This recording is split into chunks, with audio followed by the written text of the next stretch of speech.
Hello अस्सलाम वालेकुम। दोस्तों कैसे हैं? उम्मीद है कि आप लोग ठीक होंगे। दोस्तों आप सभी का वेलकम, खुश आमदीद स्वागत है हमारे यूट्यूब चैनल में।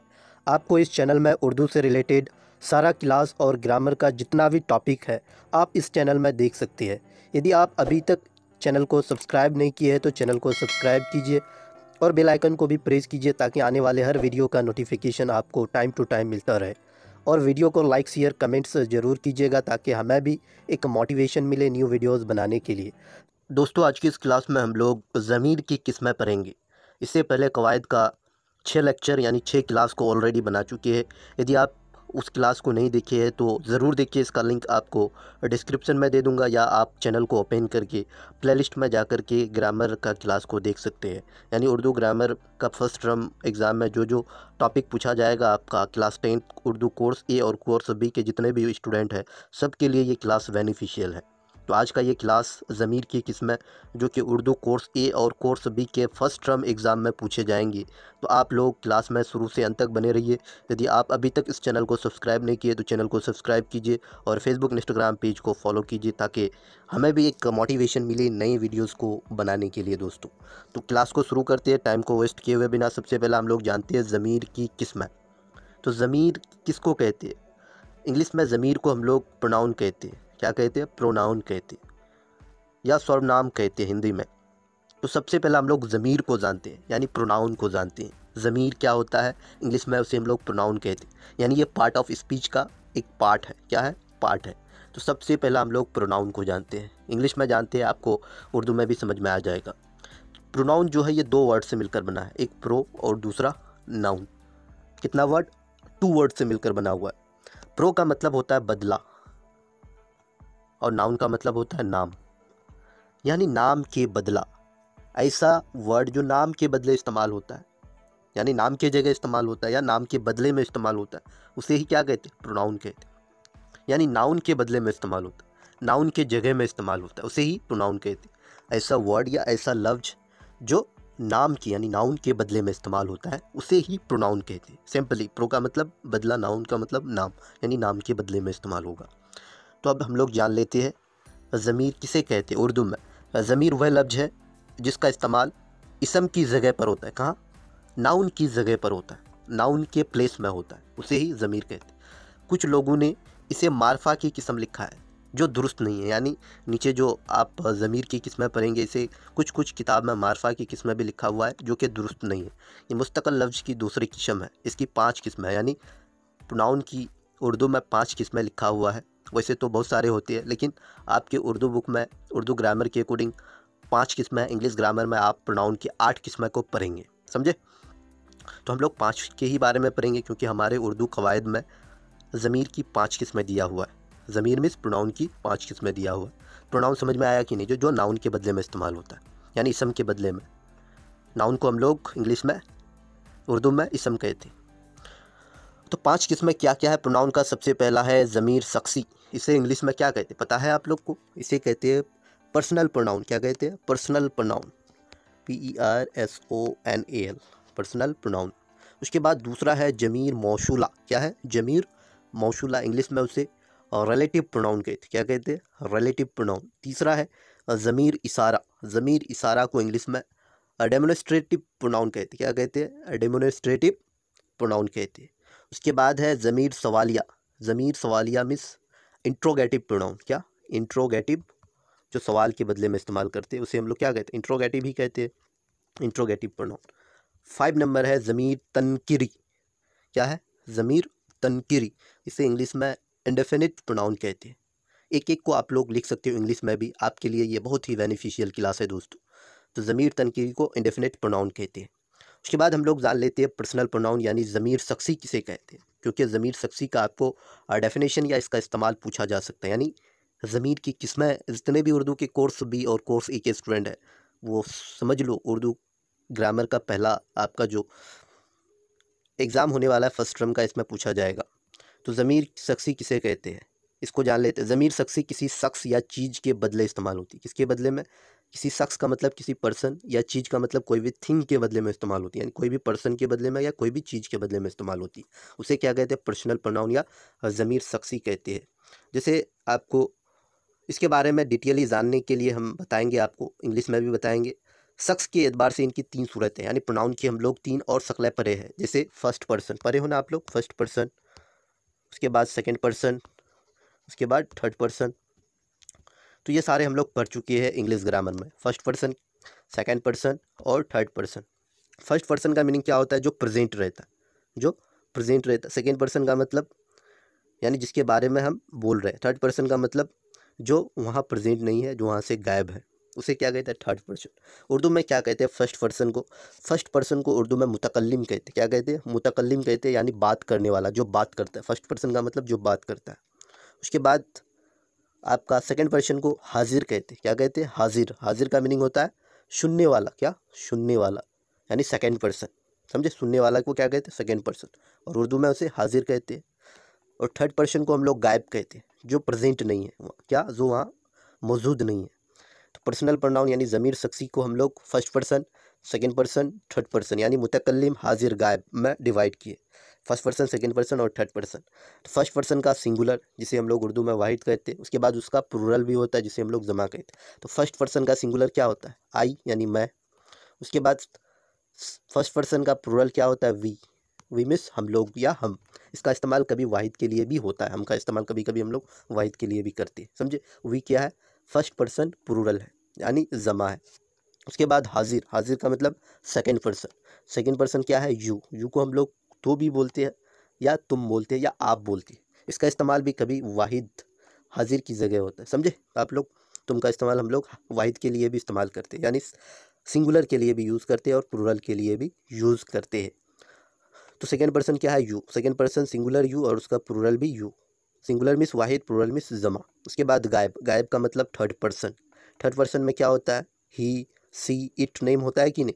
तो ही का मतलब वह होता है, और उसका प्लूरल होता है दे, वह लोग। यहाँ होगा वह लोग, दे, वह लोग। तो थर्ड पर्सन सिंगुलर होता है ही, सी, इट नेम, और उसका प्लूरल होता है दे। यहाँ दे मीन्स वह लोग। समझे? उसके बाद तो का इस्तेमाल आमतौर पर नहीं होता है। किसका? तो का इस्तेमाल आमतौर पर नहीं होता है। तुम का इस्तेमाल बराबर या कम रुतबा लोगों के लिए किया जाता है। हम लोग तुम कहाँ यूज़ करते हैं? जो हमसे छोटा है या हमसे कम रुतबे वाले लोगों के साथ करते हैं। लेकिन इसका इस्तेमाल नहीं करना चाहिए तुम का। अपने से बड़े या माज़ज़ लोगों के लिए, गायब और हाजिर के लिए आप हुजूर वगैरह का इस्तेमाल होता है। एहतराम की ख्याल सी वाहिद के लिए भी ज़मीर और फ़ेल जमा इस्तेमाल करते हैं। जैसे आप कभी तशरीफ़ लाए, उन्होंने फरमाया है। आप कभी तशरीफ़ लाए, आप यहाँ हम लोग इज़्ज़त के लिए, एहतराम के लिए यूज़ किए। उसके बाद दूसरा जो है, थोड़ा हम इंग्लिश में कुछ एग्जांपल पर्सनल प्रोनाउन यानी ज़मीर शख्सी का दे रहे हैं। जैसे I M a student. I क्या है? पर्सनल प्रोनाउन है। You are my friend. You क्या है? पर्सनल प्रोनाउन है। He reads in class 10। ही क्या है? यहाँ पर्सनल प्रोनाउन है। दे किल द मैड डॉग। दे क्या है? पर्सनल प्रोनाउन, ज़मीर शख्सी है। तो जहाँ ही, सी, इट, नेम यानी first person, second person, third person आएगा, उसे ही हम लोग क्या कहते हैं? पर्सनल प्रोनाउन या ज़मीर शख्सी कहते हैं। उसके बाद दूसरा है ज़मीर मौसूला। ज़मीर मौसूला को इंग्लिश में रिलेटिव प्रोनाउन कहते हैं। क्या कहते हैं? रिलेटिव प्रोनाउन, जो रिलेशन को बताता है। यानी वह ज़मीर, वह प्रोनाउन जो किसी इसम के बदले में आती, किसके बदले में? नाउन के बदले में आती, मगर इसके साथ हमेशा एक जुमला होता है, इसके साथ हमेशा एक सेंटेंस होता है, जिसमें इस इसम का बयान होता है, यानी इस इसम के बारे में दिया हुआ रहता है। ज़मीर मौसूला के बारे में दिया हुआ रहता है, 2 सेंटेंस में होगा। जैसे आपको हम इंग्लिश में भी बताएंगे एग्जाम्पल, और उर्दू में भी बताएंगे। वह आदमी जो कल आया था मेरा शागिर्द था। वह आदमी जो कल आया था, तो इस में जो जो इस्तेमाल हुआ है, जो आप आदमी के लिए, और कल आया था वह आदमी का बयान है। जैसे आपको एग्जांपल इंग्लिश से समझा रहा है, ज़्यादा बेटर समझ में आए। This is the boy who took my pen. This is the boy who took my pen. Who क्या है? यहाँ ज़मीर मौसूला, हु मीन्स कौन। समझे? जैसे और एक एग्जांपल दे रहा है इंग्लिश में, this is the pen which I lost. This is the pen, आपको लिख के बता रहे, ज़्यादा समझ में आएगा। This is the pen which I lost, which I lost. तो यहाँ विच क्या है? आपका ज़मीर मौसूला है। क्या है? ज़मीर मौसूला। और एक एग्जांपल आपको समझा रहे, ज़्यादा बेटर समझ में आएगा। जैसे this is the house. This is the house that you built. इस सेंटेंस में डैट जो यूज़ हुआ है आपका ज़मीर मौसूला यानी रिलेटिव प्रोनाउन है, जो रिलेशन को यानी दूसरे सेंटेंस के साथ रिलेशन को बताता है, दूसरे सेंटेंस के साथ अपना ताल्लुक़ को बताता है। वह आदमी जो कल आया था मेरा शागिर्द था, क्या बता रहा है, रिलेशन बता रहा है कि नहीं।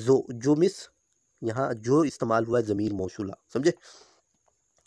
उसके बाद ज़मीर मौसूला सिर्फ जो है, इस सेंटेंस में क्या है, जो सिर्फ ज़मीर मौसूला है, लेकिन हालत के एतबार से इसकी मुख्तलिफ़ किस्में होती है। हालत के एतबार में, कैस के एतबार से, कैस इंग्लिश में पढ़े हो, जिसको हम लोग उर्दू में हालत कहते हैं, कैश को क्या कहते हैं, हालत कहते हैं। कैस क्या होता है, नाउन या प्रोनाउन की बदलती हुई शक्ल होती है, नाउन या प्रोनाउन की चेंजिंग फॉर्म को हम लोग कैस कहते हैं, जिसे उर्दू में हालत कहते हैं। कैस इंग्लिश में पढ़े हो सब कुछ, CASE। इसका 4 टाइप्स होता है। सबसे पहला आपका नॉमिनेटिव केस इंग्लिश में, दूसरा जिसे हम लोग इसको सब्जेक्टिव भी कहते हैं, सब्जेक्टिव केस, या दूसरा होता है आपका ऑब्जेक्टिव केस। उसके बाद तीसरा होता है पजेसिव केस, उसके बाद होता है वोकेटिव केस, समझे। ये केस का 4 टाइप्स होता है। सब्जेक्टिव केस क्या होता है, जो हम लोग सब्जेक्ट के तौर पर यूज़ करते हैं, और नाउन और pronoun he 2 part of speech, यानी ज़मीर और इसम ही 2 ऐसा पार्ट ऑफ स्पीच है जो सब्जेक्टिव केस होता है। ऑब्जेक्टिव केस भी जो ऑब्जेक्ट के तौर पर यूज़ करते हैं, और 2 ही पार्ट ऑफ स्पीच के अंदर सलाहियत है, ताकत है, यानी नाउन और प्रोनाउन, ज़मीर और इसम, जो ऑब्जेक्ट या सब्जेक्ट बन सकता है। पॉजेसिव प्रोनाउन में जो रिलेशन को बताता है, क्या बताता है, संबंध को बताता है, ताल्लुक़ को बताता है। वोकेटिव केस का मतलब किसी को अपने तरफ संबोधित करना, यानी किसी को आकर्षित करना, किसी को बुलाना, जैसे भाइयों और बहनों, जैसे मोदी जी इस्तेमाल करते हैं, भाइयों और बहनों, या हम लोग लेडीज़ एंड जेंटलमैन यूज़ करते हैं, या हेलो यूज़ करते हैं। तो ये सारे क्या है, वोकेटिव केस है। तो उर्दू में केस यानी हालत का कुछ किस्में दिया हुआ, जैसे फ़ाली हालत, फ़ाली हालत को हम लोग सब्जेक्टिव केस कहते हैं, क्या कहते हैं, सब्जेक्टिव केस या नॉमिनेटिव केस कहते हैं। जैसे इसका वाहिद होता है जिसने, और उसका जमा होता है जिन्होंने। मफ़ऊली हालत यानी ऑब्जेक्टिव केस, जिसको, या उसका जमा होता है जिनको। इज़ाफ़ी हालत, इज़ाफ़ी हालत का मतलब क्या होता है, इज़ाफ़ी हालत का मतलब पॉजेसिव केस, मिस जिसका, इसका क्या है, वाहिद, और उसका जमा जिसके। उसके बाद हम लोग तीसरा जानते हैं ज़मीर इशारा। ज़मीर इशारा मिस जिसे किसी के तरफ इशारा किया जाता है, समझे। ज़मीर इशारा बहुत ही ज़रूरी है, जिसे हम लोग डेमोन्स्ट्रेटिव प्रोनाउन कहते हैं, यानी जो किसी के तरफ इशारा करते हैं, ऐसा प्रोनाउन जिसे किसी के तरफ इशारा, इसे हम लोग इंग्लिश में डेमोन्स्ट्रेटिव प्रोनाउन कहते हैं। वह ज़मीर जो इशारा के तौर पर इस्तेमाल होती है, किसके तौर पर, इशारा के तौर पर। यह ज़मीर है 2 है, कितना, ज़मीर इशारा 2 है। ये करीब के लिए और वह दूर के लिए हम लोग डैट यूज़ करते हैं और दिस यूज़ करते हैं सेंटेंस में। तो दिस कहाँ यूज़ करते हैं, जो चीज़ करीब में होता है, और डैट जो चीज़ दूर में होता है, समझे। और ये क्या करता है, किसी चीज़ को इशारा करता है। या दोज हम लोग यूज़ करते हैं, यानी दिस या डैट का यूज़ करते हैं हम लोग। दिस का इस्तेमाल कहाँ करते हैं, करीब की चीज़ों को, और डैट का इस्तेमाल दूर की चीज़ों को दिखाने के लिए करते हैं। यानी दिस और दीज करीब की चीज़ों के लिए, और डैट और दोज दूर की चीज़ों के लिए। डैट और दोज दूर के चीज़ों के लिए, दीज और दीज हम लोग करीब के चीज़ों के लिए इस्तेमाल करते हैं, समझे। उर्दू में इसे ये या वह कहते हैं, यानी ये करीब के लिए, ये यानी दिस करीब के लिए, दीज या दिस करीब के लिए, और दोज मिस वह किसके लिए, दूर के लिए यूज़ करते हैं। हर्फ रुत्ब ने को से वगैरह के साथ आने पर ये इस और वह उस हो जाता है, और जमा में इन और उन हो जाता है। जैसे अमजद और महमूद 2 भाई है, लेकिन ये उससे अच्छा है।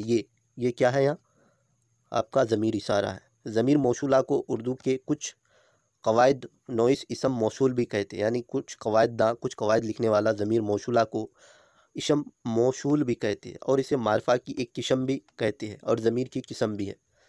उसके बाद चौथा हम लोग जान लेते हैं प्रोनाउन की किस्म। 4 प्रोनाउन है ज़मीर सवालिया, जिसे हम लोग इंट्रोगेटिव प्रोनाउन कहते हैं। वह ज़मीर है जो सवाल पूछने के लिए आती है, किसके लिए, क्वेश्चन करने के लिए आती है। ये भी 2 है, कितना है, 2 है, कौन और क्या, कौन और क्या। ज़मीर सवालिया यानी इंट्रोगेटिव प्रोनाउन है। कौन शख्स के लिए यूज़ करते, कौन मीन्स किसी पर्सन के लिए, और क्या हम लोग किसी चीज़ के लिए इस्तेमाल करते, समझे। जैसे कौन आया, तो कौन किसी भी शख्स के लिए इस्तेमाल करते। तुम्हारे हाथ क्या है, हमारे हाथ में कोई चीज़ ही तो होगा, हमारे हाथ में कोई चीज़ ही होगा। तो चीज़ के लिए हम लोग क्या यूज़ करते हैं, किसी भी थिंग के लिए हम लोग क्या यूज़ करते हैं, और किसी भी पर्सन यानी शख्स के लिए हम लोग कौन यूज़ करते हैं। तो ज़मीर सवालिया में आपको 2 याद रखना है, एक कौन और क्या, कौन और क्या क्या है, इंट्रोगेटिव प्रोनाउन है। उसके बाद ये और वह क्या था, आपका ज़मीर इशारा था, समझे। आप लोग थोड़ा ध्यान से ये सबको पढ़ना है। जैसे हम इंग्लिश में कुछ एग्जांपल दे रहे हैं। हु हैज़ कम, हु क्या है यहाँ, interrogative pronoun. Whom did you see, whom क्या है यहाँ, इंट्रोगेटिव प्रोनाउन है। What do you want, what क्या है यहाँ, interrogative pronoun. Which is your book, which क्या है यहाँ, इंट्रोगेटिव प्रोनाउन है। तो हम लोग क्या किसके लिए यूज़ करते, किसी चीज़ के लिए, और कौन आपका शख्स यानी पर्सन के लिए। तो ज़मीर सवालिया भी कितना हुआ, 2, कौन और क्या। हुरूफ रुत्ब के साथ आने पर कौन किस हो जाता है, यानी कुछ हरूफ है उसके साथ कौन क्या बन जाता है, किस बन जाता है। जैसे किसने, किसको, किसका, किस में, किससे, ये सारे क्या है, ज़मीर सवालिया है। किसने, किसको, हुज़ हम लोग कभी यूज़ करते हैं, हुज़, या वट एवर यूज़ करते हैं ना, तो ये सारे तो वट एवर क्या है, ज़मीर सवालिया है, यानी इंट्रोगेटिव प्रोनाउन है। पांचवा है ज़मीर तनकीरी, जो आखिरी प्रोनाउन की किस्म है। आप लोग सारा को नोट डाउन कीजिए। आपको इसका पीडीएफ हमारे टेलीग्राम चैनल में, आप टेलीग्राम चैनल में कैसे पहुंच सकते हैं, आप चैनल का अबाउट में विजिट कीजिएगा। चैनल का अबाउट में आपको लिंक दिया हुआ रहेगा, वहां से आप डायरेक्ट हमारे टेलीग्राम चैनल तक पहुंच सकते हैं और वहां से आप इसका पीडीएफ को डाउनलोड कर सकते हैं। वह ज़मीर है जो गैर मुय्यन यानी अनकॉन्स्टेंट, गैर मुय्यन मीन्स अनकॉन्स्टेंट, शख्स या चीज़ के बदले में आए।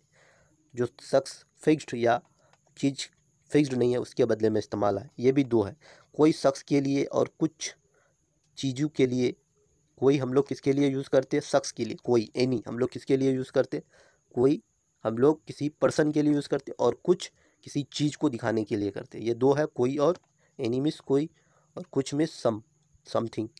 तो ये भी 2 है ज़मीर तनकीरी, कुछ और कोई, आप लोग याद कर लीजिए।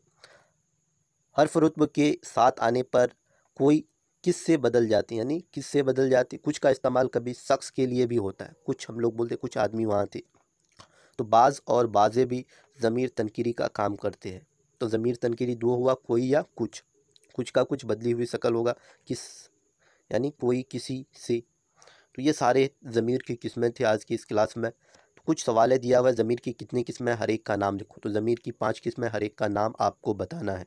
हम पढ़ा चुके हैं, आप लोग बताइए ज़मीर शख्सी के लिए कितने ज़ैगे होते हैं। ज़मीर शख्सी का 3 होता है, first person, second person, third person, मुतकल्लिम, हाजिर और गायब की सेगों को लिखे, यानी फर्स्ट पर्सन, सेकंड पर्सन और थर्ड पर्सन में क्या क्या होता है। जो कौन सी ज़मीर है, जो कौन सा ज़मीर है, आप लोग इसका आंसर कमेंट में कीजिए, क्योंकि क्लास हम पढ़ा चुके और इस क्लास को रिमाइंड करके आप लोग बार बार देखिए, क्योंकि ये क्लास आपके लिए बहुत ही बेनिफिशियल है। उर्दू कोर्स ए और कोर्स बी के जितने भी स्टूडेंट हैं, आपका फर्स्ट टर्म उर्दू कोर्स ए और बी के एग्ज़ाम में पूछे जाएंगे। थैंक्स ऑल ऑफ़ यू, मिलते हैं नेक्स्ट वीडियो में, और चैनल को सब्सक्राइब करके रखिए ताकि हमें भी एक मोटिवेशन मिले नई क्लास बनाने के लिए।